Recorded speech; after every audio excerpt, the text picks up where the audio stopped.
Work and legend of Adi Sankara, Advaita master, philosopher, non-pareil. Over centuries, this story has been embellished by myth and legend, from the hagiographies of the medieval age, especially during the ascent of Vijayanagara kingdom, to the cinema versions of the 20th century. It has been told and retold so often that it is difficult today to sift fact from fiction.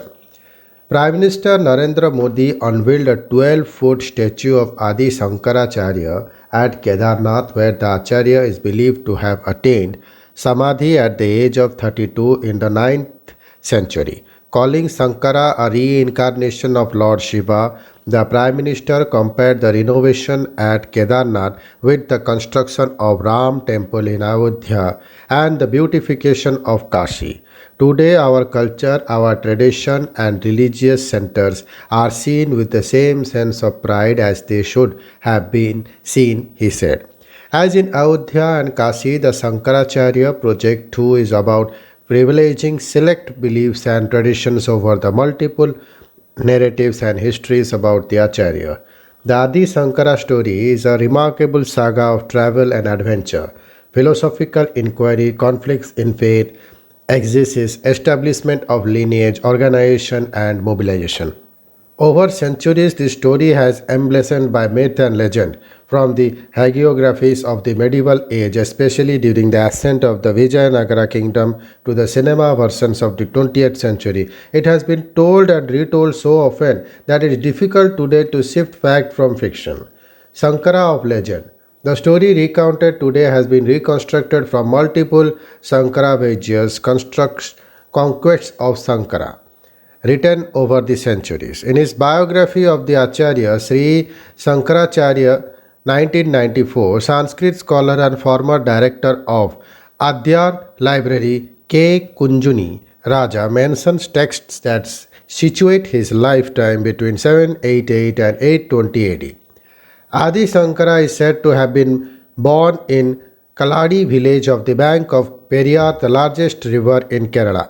His parents, the Brahmin couple Siva Guru and Arya Antharajanamun, had fallen on difficult times. He left home very early in search of learning and to become a sannyasin.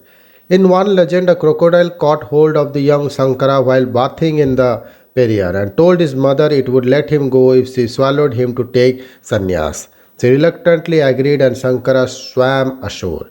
In another legend, the young Sankara visited a poor Brahmin household where the woman of the house apologetically fed him with an amla, the only food she could offer. A grateful Sankara composed the Kanakdhara Strotam, following which there was rain of golden amlas which brought prosperity to the household. Even the narrations about the Sankara's philosophical debates with scholars such as Mandana Misra and his wife Ubhaya Bharati Kumareli Bhattar, emblazoned with the stories that suggest his supernatural powers after being challenged by Ubhaya Bharati on aspects of Kama. The celibate Sankara is said to have undergone Parakaya Pravesha to gain knowledge about sex.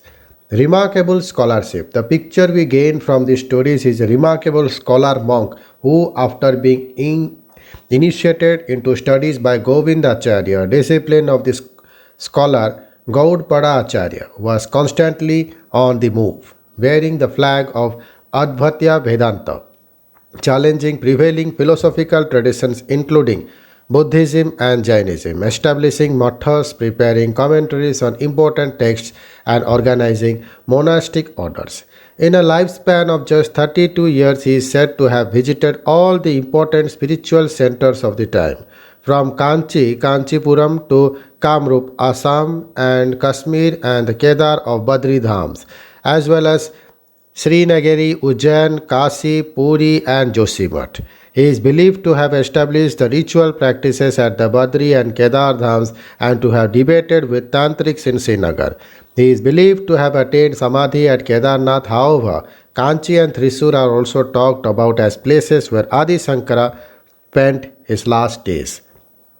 Adi Shankara is generally identified as the author of 116 works, among them the celebrated commentaries, Vashyas on 10 Upanishads and the Brahmastra and the Gita, and the poetic works including Viveka Domani, Manisha Panchakam and Saundara Lahari. But scholars such as Vidyapasti V. Panoli have argued that Saundara Lahari and Manisha Panchakam are not his works but attributions.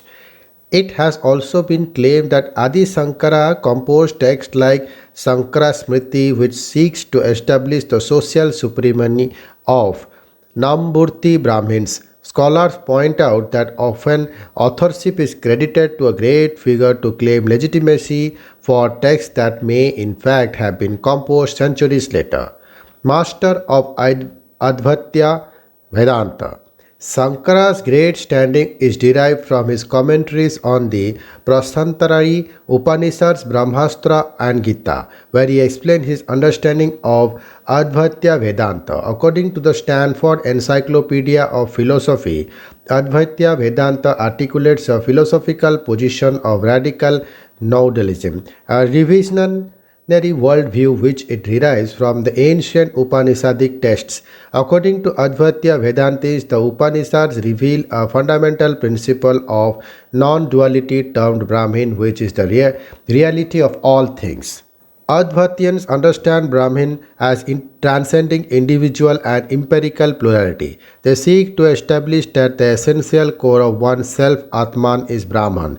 The fundamental trust of Advaita Vedanta is that the Atam is pure non-intentional consciousness. It is one without a second, non-dual, infinite existence and numerical identical with Brahmin. The effort entails trying a metaphysics of Brahmin to a philosophy of consciousness.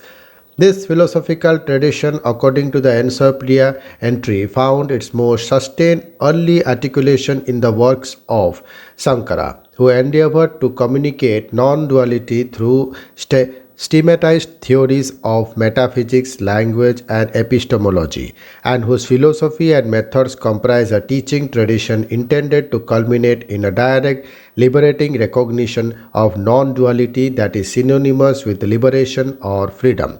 Shankara's contested legacy.